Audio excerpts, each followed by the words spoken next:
오늘 말씀은 예수님의 부활에 관련되어진 말씀이죠. 사복음서에 공이 나오는 이 부활의 사건, 그 가운데에서 누가가 기록하고 있는 본문의 말씀을 우리가 조명을 하려고 하는데요.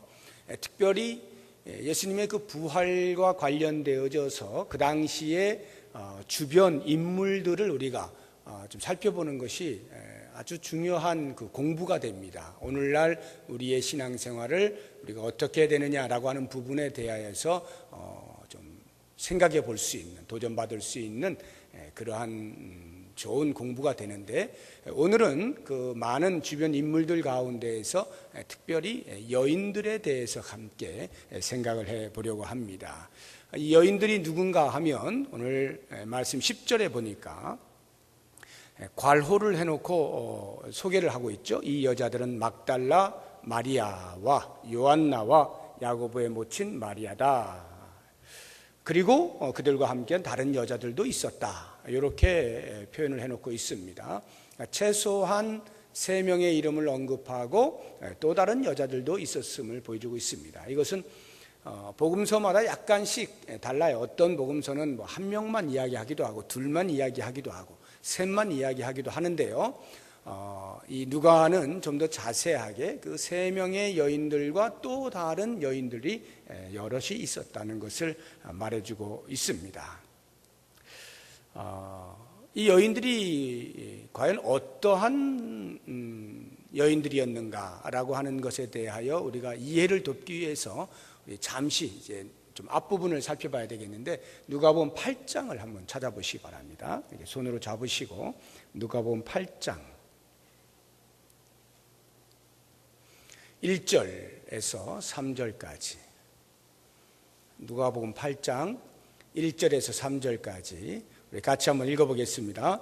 그 후에 예수께서 각 성과 마을에 두루 다니시며 하나님의 나라를 선포하시며 그 복음을 전하실새 12 제자가 함께 하였고, 또한 악귀를 쫓아내심과 병 고침을 받은 어떤 여자들, 곧 7 귀신이 나간 자 막달라인이라 하는 마리아와 헤롯의 청지기 구사의 아내 요한나와 수산나와 다른 여러 여자가 함께하여 자기들의 소유로 그들을 섬기더라. 여기를 보시게 되면 이제 여인들의 이름이 이렇게 나오고 또 여러 여인들이 있었다라고 하는데요.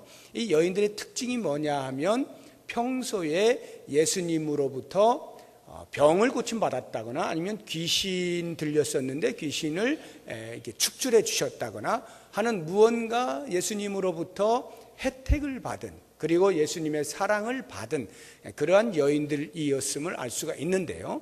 이러한 예수님의 사랑을 받으면서 그 예수님의 사랑에 겨워서 예수님의 그 발자취를 따라다니던 이 여인들, 성경에는 여인들에 대한 기록이 많지가 않아요. 유대 사회의 문화가 여인들을 중심으로 기록되고 있지 않기 때문에 예수님의 사역도 대부분 보면 12 제자와 관련이 있죠.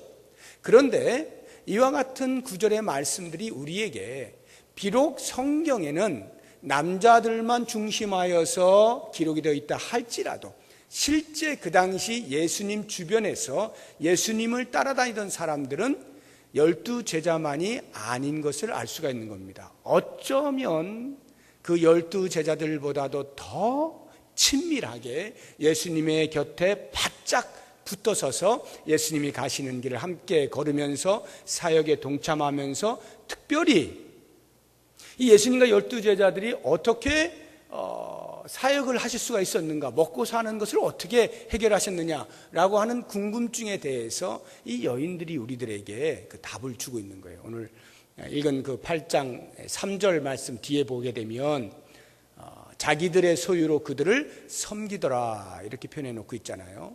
그러니까 이 여인들이 예수님의 사랑을 받고, 나도 예수님을 사랑합니다, 저도 이제 예수님을 따라가겠습니다, 예수님 가시는 곳에 어디든 갑니다 하면서 그냥 몸만 간 게 아니라 자신들의 소유를 계속해서 그들의 사역에 힘이 되도록 지원을 한 것을 알 수가 있습니다. 그러니까 물질의 후원자였고 실제 모든 사역의 동참자였던 것을 우리가 알 수가 있는 것입니다. 이러한 그 여인들, 이 여인들이 예수님께서 십자가에서 죽으시고 금요일 저녁에 오후에 돌아가셨잖아요. 그리고는 이제 안식일이 시작이 되죠. 안식일이 시작이 되면 아무것도 못하는 겁니다, 율법에. 그래서 이 여인들이 예수님이 돌아가실 때에 이제 오후 3시에 운명을 하시잖아요. 금요일 오후 3시 운명하시는데 안식일은 저녁 6시부터 시작이란 말이에요. 근데 그 3시간 사이에 예수님이 이제 십자가에서 내려오시게 되는 거죠. 그러니까 사람들이 내리는 거죠. 죽었음을 확인하고 이제 내리는 겁니다. 그 성경의 표현에 의하면 아리마대 요셉이 예수의 시체를 가져다가 한 번도 장사 지내본 적이 없는 새 굴에다가 안치를 하실 때에 그때의 시간이 안식일이 가까이 왔다라고 이렇게 표현을 하고 있어요. 그러니까 뭐 우리가 그냥 짐작컨대 한 오후 5시나쯤 되어서야 겨우 이제 시체가 내려와서 굴에 옮기는 이러한 정황을 우리가 알 수가 있습니다. 그러다 보니까 그 아리마대 요셉이 비록 이것저것 장사를 위하여 준비는 했으나 시간상으로 정확하게 제대로 그렇게 장사를 지낼 수가 없었겠죠. 그래서 이제 서둘러 안식일 그 시간이 시작되기 직전에 이제 굴에다 넣어 놓은 겁니다. 그러한 것들을 알고 있는 이 여인들이 가슴이 찢어지는 거예요. 예수님이 돌아가신 것만 해도 너무나 속상하고 슬프고 가눌 길이 없는데 장사가 제대로 안 되니까 가슴이 너무 아픈 거예요. 그래서 이 여인들이 안식일이 끝나기를 기다리는 겁니다. 안식일은 이제 그 금요일 저녁부터 해서 토요일 저녁 6시까지가 이제 안식일인데, 그것이 끝나고 오늘 본문의 말씀 보니까 24장 1절에 안식 후 첫날 새벽에 이렇게 돼 있죠. 그러면 금요일 저녁에서 토요일 저녁 그 6시까지가 안식이라고 하면 토요일 저녁 6시 이후부터는 이제 주일로 새로운 날로 이렇게 되는 것인데, 그 안식 후 첫날 새벽이라고 하니까 주일 새벽이 되는 거죠. 이 주일 새벽, 다른 이제 복음서 같은 데 보면은 동이 트기도 전에 이렇게도 표현되어 있고 동틀 무렵에 이렇게 표현되어 있기도 합니다. 아무튼 아주 이른 시간인 것만은 틀림이 없어요. 그 이야기는 이 여인들이 안식일이 끝나기만을 간절히 기다리고 있었던 거예요. 왜요? 향품을 사가지고 장사를, 예수님의 그 시체가 썩지 않도록, 썩어서 냄새가 나는 이런 것들을 방지하기 위해서 향품을 바르게 되어 있는데, 그 향품을 제대로 발라드리기 위하여서 안식일이 끝나기만을 기다렸다가 쏜살같이 그 무덤으로 달려간 것입니다. 그러니까 이러한 모습을 보면 여인들이 예수님을 평소에 얼마만큼 존경하고 따르고 사랑했는가라고 하는 것을 한눈에 알아볼 수가 있는 것입니다. 뿐만 아니라 그렇게 쏜살같이 달려갔는데 안 보이잖아요. 시체가 없으니까 근심을 했다라고 표현하고 있습니다. 놀란 거죠. 예수님 시체가 어디 갔느냐. 자기들이 이렇게 사모하고 장사나마 제대로 좀 해보려고 했는데 그 시체가 보이지 않으니까 얼마나 가슴이 찢어져요. 그 정도로 이 여인들은 예수님을 깊이 사랑했어요. 뿐만 아니라 이렇게 장사를 지낸다고 할 때 보통 시체는 부정하기 때문에 만지면 안 되잖아요, 율법에. 그럼 같이 부정해지는 것이기 때문에 만질 수가 없는데도 불구하고 그 예수님을 얼마만큼 사랑했는지 자신들이 직접 가서 향품을 바르기로 작정을 할 만큼, 율법을 어겨도 나는 예수님의 장사만큼은 제대로 치러드려야 되겠다라고 하는 심정으로 이 여인들이 달려갔단 말이죠. 그만큼 예수님을 깊이 사랑했던 여인들이었다는 것을 알 수가 있어요. 이것은 예수님과 3년 반 동안을 옆에서 동고동락했던 제자들에게서는 도무지 찾아볼 수 없는 지극한 사랑, 예수님께 대한 그 애틋함, 이 애정을 우리에게 보여주고 있어요. 그런데 그와 같은 사랑의 마음을 안고 예수님의 시체가 있는 그 무덤을 달려갔는데 안 보이니까 깜짝 놀라 있는 그 여인들을 향해서 두 사람이 서서 이야기를 합니다. 이제 천사죠. 천사가 뭐라고 이야기합니까? 5절 말씀 보세요. 여자들이 두려워 얼굴을 땅에 대니 두 사람이 이르되 어찌하여 살아있는 자를 죽은 자 가운데서 찾느냐.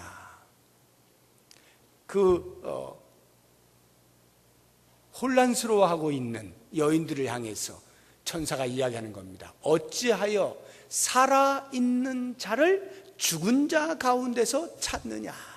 이미 예수님은 부활하셨는데 너희들이 왜 계속 무덤에서 찾고 있느냐, 이 말이죠. 이것은 책망이 이렇게 들어있는 어조라고 보시면 되겠습니다. 물론 그 책망이라고 하는 것이 그냥 꾸짖는 그런 것은 아닐 것이고, 그 예수님에 대한 사랑의 마음으로 막 달려왔는데 시체가 보이지 아니할 때 그 허탈감 속에 있는 그 여인들을 향하여서 그 이 천사들이 그 중심을 아니까 너무나 이 가슴이 저리는 그러한 심정으로 아마 이야기하지 않았을까요?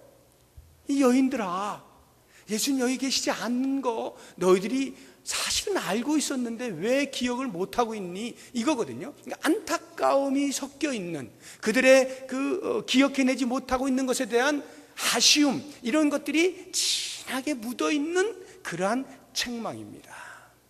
실제로 보세요. 6절 보니까 여기 계시지 않고 살아나셨느니라. 갈릴리에 계실 때 너희에게 어떻게 말씀하셨는지를 기억하라. 이르시기를 인자가 죄인의 손에 넘겨져 십자가에 못 박히고 제3일에 다시 살아나야 하리라 하셨느니라.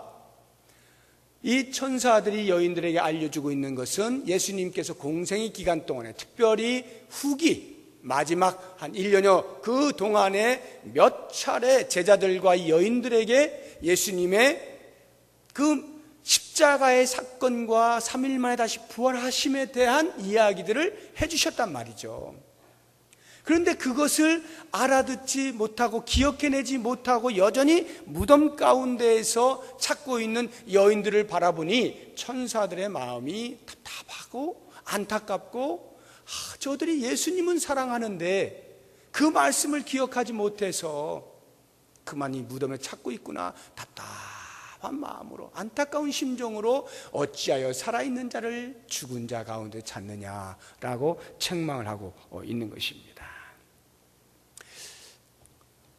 예수님을 사랑하는데 어떻게 예수님께서 하신 말씀을 이렇게 잊을 수가 있을까요? 한번 여러분 상상을 해보세요. 여인들이 한 번, 두 번 한 것도 아니고 여러 차례 예수님께서 말씀을 하셨는데 그 말씀을 어떻게 잊을 수가 있을까요? 보통 우리가 이제 무슨 말 했어? 이렇게 못 알아들을 때, 잊어버릴 때, 그것은 말한 사람의 그 말에 귀담아 듣지 않았다는 거죠. 귀담아 듣지 않으니까 딴 생각하면서 들었다든지, 아니면 들으면서 그냥 다른 일을 하고 있었다든지, 이러니까 말을 하긴 했는데, 그래서 내가 말을 듣긴 했는데 그것이 기억이 나지 않는 것입니다. 그러니까 소홀히 여겼다 이 말이에요. 그냥 건성으로 들었다 이런 말이죠. 그러면 예수님을 그렇게 사랑하는 여인들이 왜 예수님이 말씀하시는 그 말씀을 건성으로 들었을까요? 많은 이유가 있겠습니다만 아마도 그들이 들었을 때 모든 말들 다 건성으로 듣지 않았을 거예요. 잘 새겨서 들었을 터인데 왜 십자가의 죽음과 부활에 대해서만큼은 이렇게 까마득히 잊을 정도로 건성으로 들을 수밖에 없었는가? 그것은 그들이 들을 때 그것을 믿지 못한 거예요. 자기들의 이성으로 예수님의 말씀을 판단해 보니까 이건 좀 말이 안 되는 소리거든요. 예수님 지금 무슨 말씀 하시나? 조금 예수님을 이상하게 여기거나 무슨 말씀을 하시는 것 같기는 한데 우리는 못 알아듣겠고 무슨 말인지 모르겠고, 자기들의 이성으로 판단해 볼 때는 도무지 이해가 불가한 내용이죠. 예수님이 왜 돌아가시고 십자가에 왜 못 박혀 죽으시고 또 3일 만에 부활하신다는 것은 또 무슨 말씀이야? 그들이 예수님의 말씀을 들을 때 이렇게 그 마음에 액면 그대로 하신 말씀 그대로를 받아들일 믿음의 여유가 없었던 거예요. 이성적으로 볼 때 이것은 별로 귀에 쏙쏙 들어올 말이 아닌 거죠. 그러니까 흘려 듣다가 실제로 그 일이 일어났음에도 불구하고 그들은 무덤에서, 죽은 자 가운데에서 살아나신 예수님을 찾고 있었던 것이죠. 자, 바로 이와 같은 이 여인들의 신앙을 오늘 제가 함께 살펴보면서 우리들의 신앙을 좀 보려고 하는 거예요. 우리 가운데에도 이 여인들과 같은 신앙생활을 하는 수없이 많은 사람들이 있을 수 있겠다라고 하는 것입니다. 여러분, 우리가 이제 예수 믿는 사람을 이제 성도라고 이렇게 부르죠. 교회 다니는 사람들, 성도, 신자 이렇게 이야기하는데요. 이 성도 가운데서도 여러 종류의 성도가 있습니다. 특별히 예수님의 부활과 관련해서 예수님의 부활을 어떻게 받아들이냐라고 하는 것으로 여러 종류의 성도로 나눌 수가 있어요. 우리가 성도라고 말하기 때문에 제가 성도라고 이야기하는 거예요. 예수님의 부활에 관련돼서 성도라고 불려질 수 없는 사람들이 사실은 있는데 우리는 아무튼 성도라고 합니다. 그러면 몇 가지 제가 말씀드려보면, 예수님의 부활을 믿지 않는 성도가 있어요. 성도라고 말을 할 수 있을런지 모르겠는데 아무튼 예수님의 부활을 믿지 않는 성도가 있어요. 예수님의 부활을 믿지 않는데 예수님을 믿어요. 신앙생활을 해요. 기독교인이에요. 교회를 다녀요. 그리고 교인답게 살아요. 이런 사람들이 있습니다. 대표적으로 자유주의 신학을 신봉하는 사람들이 이 계통에 있는 사람들이에요. 자유주의 신학이라고 하는 것은 성경 안에 있는 모든 인간의 이성을 뛰어넘는 신적 요소들, 신비한 것들, 초월적인 것들을 다 제거하는 신학이 자유주의 신학입니다. 그래서 그 사람들의 말에 의하면 이렇게 이야기가 되는 거예요. 여러분, 아직도 예수님의 부활을 믿고 있는 분은 안 계시죠? 설마? 이게 그들의 설교예요. 설마 하니 지금도 예수님의 부활을 믿고 있지는 않겠죠? 이 21세기를 살면서 라고 말하는 겁니다. 무슨 말이냐 하면 예수님의 부활은 저 까마득히 옛날에 어떤 신화적인 이야기인데 21세기 이 과학이 발달해 있는 이 시대를 사는 현대인이 설마 그 신화적인 이야기를 여전히 사실일 것이라고 믿지는 않겠죠? 라고 하는 거예요. 지금 제가 이렇게 말하는 것은요, 자유주의 신학자들은 그대로 제가 지금 이야기하는 그대로를 말하고 있는 사람들입니다. 예수님의 부활을 믿지 않습니다. 인간의 이성으로 받아들일 수 없다는 거예요. 이런 식의 표현인 거죠. 아직도 그렇게 순진한 믿음을 가지고 있는 분은 안 계시겠죠? 이런 겁니다. 이런 사람들이 우리 한국뿐만 아니라 전 세계적으로 교회를 다니고 있음에도 불구하고 이러한 부류의 사람들이 있어요. 적지 않은 수가. 또 다른 부류의 사람, 이런 사람들입니다. 예수님의 부활을 믿기로 하는 사람들입니다. 예수님의 부활을 믿기로 하는 사람들이에요. 무슨 말이냐 하면 예수님이 실제로 부활하시지는 않았어. 그러나 내가 어차피 기독교인으로서, 내가 어차피 성경을 들고 다니면서 예수 믿는 사람으로 살아가는데 그거 믿어야지 어쩔 거야.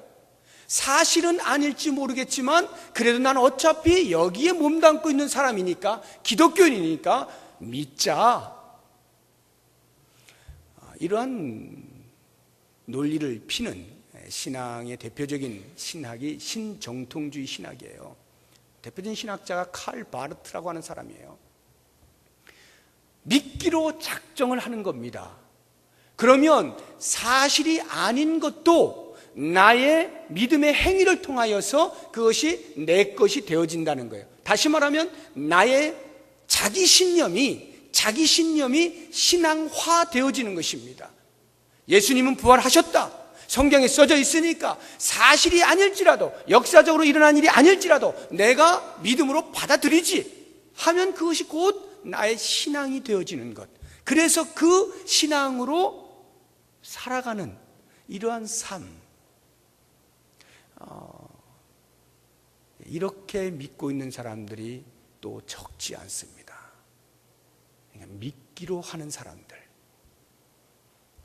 그에 비해서 대부분 이 자리에 앉아 계신 분들이 아마 대부분 해당되실 텐데, 예수님의 부활을 믿는 거죠. 역사적 사실로 믿는 겁니다. 역사적 사실, 역사 속에서 일어난 일, 예수님께서 죽으셨다가 3일 만에 다시 부활하신 역사적 사실을 믿는 사람들. 그러니까 우리 주변에는 거의 이런 사람들일 거예요. 제가 앞서 이야기한 두 종류의 사람들을 여러분들은 그다지 많이 만나보지는 못하셨을 겁니다. 주로 이제 우리는 예수님의 부활을 믿는 사람들이죠. 자, 이런 그 예수님의 부활을 믿는 사람들 가운데서도 제가 한 가지, 한 부류의 사람을 더 이야기를 하고 싶어요. 예수님의 부활을 믿어요. 전혀 의심 없이 믿습니다. 역사 사실로 믿어요. 그런데 그 예수님의 부활을 내 삶에서 경험하지 못하는 사람들이 있고 경험하며 사는 사람들이 있어요. 예수님의 부활을 역사 사실로 믿는데, 그래서 그 믿음이 내 삶 가운데 경험적으로 다가오는 사람이 있는가 하면 그렇지 못한 채 그냥 믿고만 사는 사람들이 있다 이 말이에요. 저는 오늘 이 여인들을 어디 부류에 제가 두려고 하느냐 하면 이 세 번째 사람, 예수님을 믿는데 믿기만 하고 삶에서 경험하지 못하는 사람들, 이러한 신앙의 수준이 지금 누가복음 24장에 나오고 있는 여인들이 우리에게 보여주고 있는 신앙의 모습과도 같습니다. 예수님을 열렬히 사랑해요. 예수님을 끔찍히도 사랑합니다. 그리고 예수님의 곁에 딱 붙어서서 한 번도 움직이지 아니하고 예수님이 가는 곳에 언제나 그림자처럼 따라다녔던, 수행하며 서포트하고 후원하고 지원했던 이 여인들, 남자들보다 12 제자들보다 훨씬 더 예수님을 사랑했을 이 여인들, 정말로 예수님이면 꾹뻑하는 그러한 사람들, 마치 맹목적인 신앙을 가졌다라고 말을 들을 만큼 그렇게 열정적으로 예수님을 따르고 사랑했던 이 여인들. 그런데 이 여인들의 믿음의 수준이라고 하는 것이 예수님의 부활을 경험하지 못하는 그 수준에서 신앙생활을 하는 거예요. 그러니까 이들은 예수님을 죽은 자 가운데에서 찾고 있는 거예요. 제자들은 죽은 자 가운데서도 안 찾았죠. 그런 거에 비하면 굉장히 훌륭한 신앙이라고 할 수 있겠으나, 그러나 이 천사들로부터의 책망을 피할 길은 없는 겁니다. 어찌하여 살아있는 자를 죽은 자 가운데서 찾느냐라고 하는 거죠. 여러분, 만약에 우리가 이 여인들처럼 죽은 자 가운데에서 살아계신 예수님을 찾는 신앙이라고 가정을 하면 나의 신앙이 어떻게 될까요? 그 첫 번째는 나의 모든 신앙이 헛수고다는 겁니다. 내 모든 신앙이 헛수고예요. 고린도전서 15장에서 사도 바울이 이야기하잖아요. 만약 그리스도께서 살아나신 일이 없다면 우리도 다시 살아나지 못할 뿐만 아니라 우리가 이 땅에서 하는 모든 신앙의 행위가 얼마나 불쌍하냐. 그리스도께서 다시 살아나지 아니하셨다면, 그 그리스도의 부활에 대한 신앙이 없다면 우리의 모든 신앙함은 그 누구보다도 불쌍한 것이 된다. 헛수고다 이 말이에요. 이 땅에서 끝나는 것을 위하여 우리가 목숨을 걸고 신앙생활을 하고 예수님 사랑합니다, 교회를 사랑하고 교회에서 주어진 여러 가지 섬김의 일들을 열심을 다해서 하고 하는 이 모든 게 무슨 유익이 있느냐 이 말이에요. 하등 쓸데없는 것을 위하여 헛수고를 하고 있다. 이것이 죽은 자 가운데서 찾는 신앙의 병폐예요. 또 한 가지를 보면 우리의 신앙 생활이 근심이 그 결국이 되어버립니다. 근심이. 오늘 본문의 말씀 4절에도 보면 예수님의 시체를 볼 수 없게 되니까 이 여인들이 근심하지 않습니까? 이로 인하여 근심할 때에 근심. 죽은 자 가운데서 찾는 신앙은요, 그 결국이 근심이에요. 아무리 종교를 통해서 우리가 마음의 쉼을 얻으려고 하더라도 죽은 자 가운데서 찾는 신앙은 그 결국이 근심과 염려입니다. 그래서 이 땅에 있는 모든 종교는 아무리 해탈을 이야기하고 파라다이스를 이야기한다 할지라도 이 땅에 사는 모든 결국이 다 근심이에요. 염려입니다. 그것으로부터 벗어날 길이 없어요.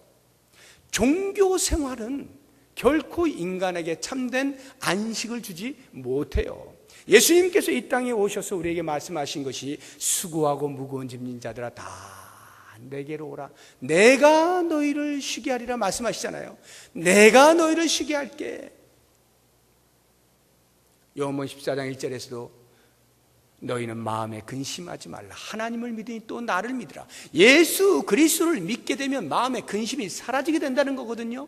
그럼에도 불구하고 우리가 여전히 그리스도를 믿는데 근심을 한다면 뭐예요? 우리는 죽은 자 가운데서 예수님을 찾고 있는 거예요. 우리의 신앙생활이 죽은 자 가운데, 다시 말하면 사람들이 만들어 놓은 신 앞에서 자기의 안위를 위하여 자기 신념 속에서 그 신 앞에 빌어보고 평화를 추구하지만 결국 그것들이 줄 수 있는 것은 아무것도 없다 보니 죄의 삭스로 우리 인간에게 주어져 있는 이 사망, 염려, 근심 벗어나질 못하는 거예요. 여기에서 벗어날 수 있는 유일한 길은 오직 예수 그리스도인데, 어떤 예수 그리스도냐?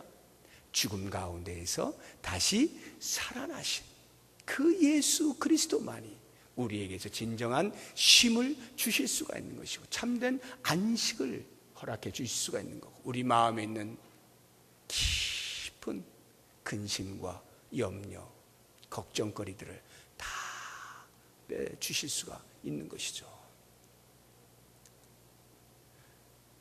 우리는 예수님 부활하신 걸 다 믿고 있기 때문에 이게 지금 무슨 말인가 싶을 수가 있어요. 난 분명히 예수님 부활하시는 거 믿고 있는데 여러분, 믿고 있는데 이 여인의 수준이 예수님을 사랑하는데 예수님의 부활에 대해서 경험치 못하다 보니까 죽은 자 가운데서 찾고 있는 거예요. 우리가 예수님의 부활을 믿는다라고 말은 하는데 삶 속에서 그 살아계신 예수님을 경험하지 못하게 될 때 우리는 마치 죽은 자 가운데 찾는 어느 종교인처럼 그러한 삶밖에는 더 이상 살아내지 못한단 말이에요. 그렇게 살아가는 사람들이 있다는 거죠. 나는 과연 살아계신 주님을 온전히 믿고 경험하며 살아가고 있는가를 보세요. 정말로 살아계신 주님을 만나 삶 가운데서 경험하며 살아가게 되는 사람은요, 이런 일이 벌어집니다.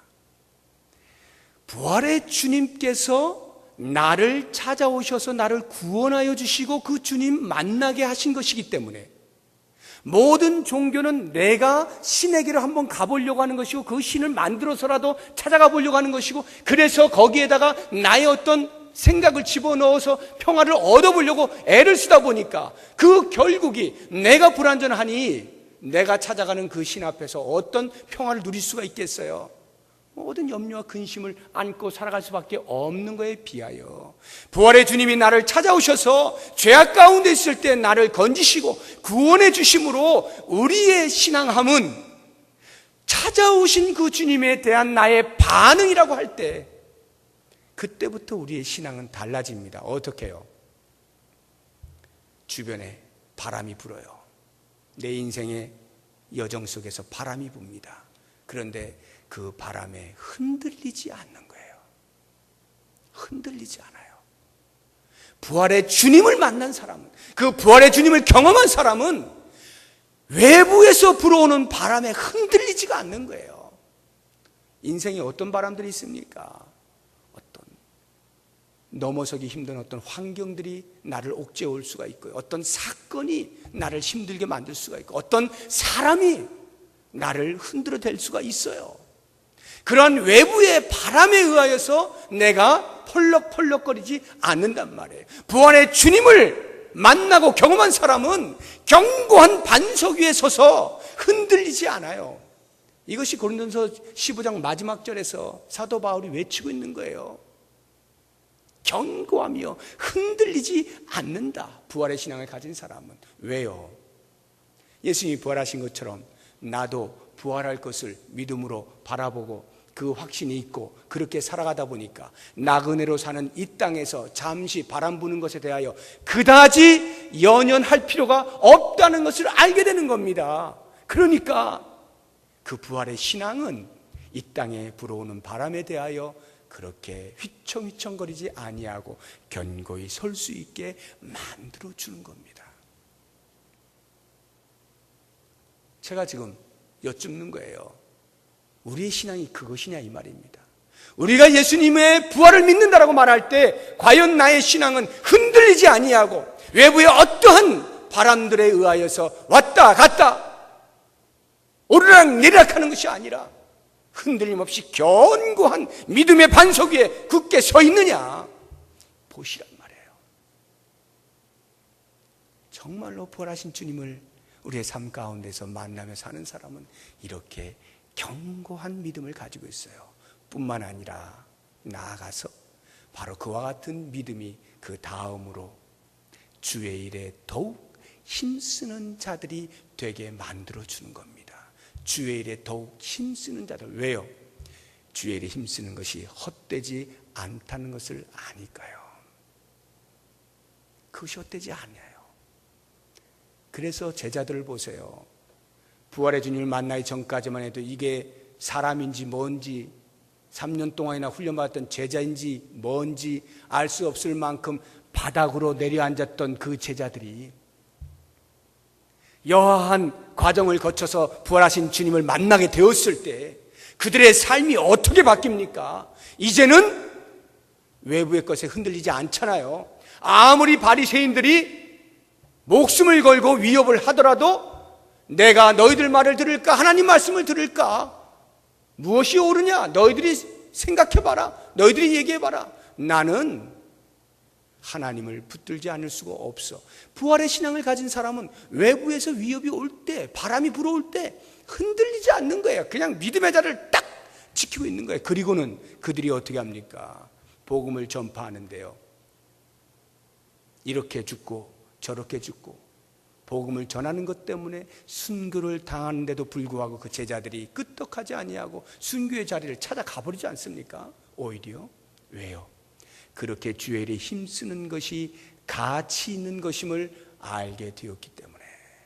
하나님 앞에 섰을 때, 부활의 주님을 만나게 되었을 때, 다시 오시는 주님을 만나게 되었을 때 내가 무엇을 아뢰까?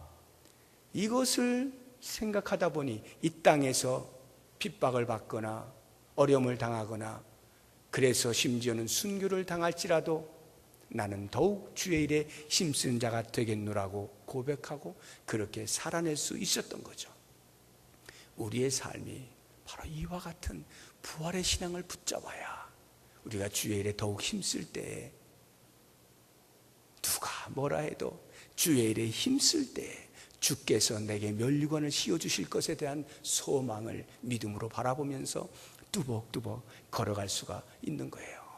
사랑하는 성도 여러분, 우리가 예수님을 사랑한다, 교회를 사랑한다, 성도를 사랑한다, 그 사랑함이 만약에 부활의 주님에 대한 온전한 믿음의 근거 위에 서 있지 아니하다면 그 사랑은 불완전한 사랑입니다.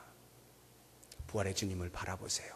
그리고 그 부활의 주님이 오늘 나의 삶의 한가운데에 중심의 주인이 되어서 함께 호흡하며 살아가는 경험을 하면서 우리 주님께서 맡기신 거룩한 사명들, 각자에게 주어진 주의 거룩한 일들에 더욱 힘쓰면서 천성을 향해서 함께 걸어 나가시는 우리 모든 성도님들 되시기를 주의 이름으로 축복합니다. 기도하겠습니다.